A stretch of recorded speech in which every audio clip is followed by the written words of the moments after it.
Hello guys, in this video I'm going to show you how to add tax information on Upwork, but first I wanted to tell you that don't forget to subscribe because at 10,000 subscribers I'm going to show you my YouTube revenue statistics and my growth strategy, how you can make money online.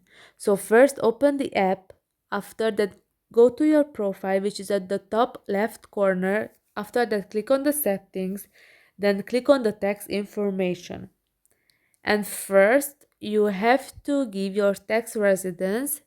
This address will be displayed on invoices. Click on the plus icon and then you have to give your country, your address, your city and postal code. After that, click on the save. Then a VAT number is requested from all persons located in a country where Upwork supports VAT. Click on that, and if you have a VAT number is validated by Upwork, what charge won't be added on Upwork service fees, premium membership fees, and additional connects. You will be responsible for self-assessing what on these fees in addition to any other applicable fees. So you have to type here your VAT number if you have.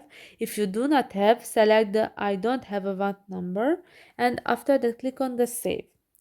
And there is the V8 ban. Before withdrawing funds, all non-US persons must provide their V8 ban tax information.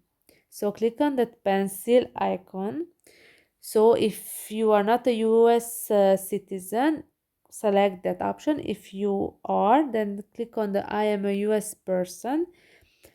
And then you have to give your legal name of taxpayer, federal tax classification, taxpayer identification number type, your social security number, or employer identification number. After that, you have to type that in.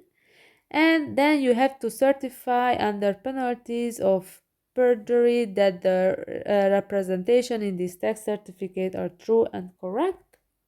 And of course click on the save, and then all your tax information will be added. I hope this video was helpful for you. If it was, please consider subscribing and see you in the next one. Bye bye.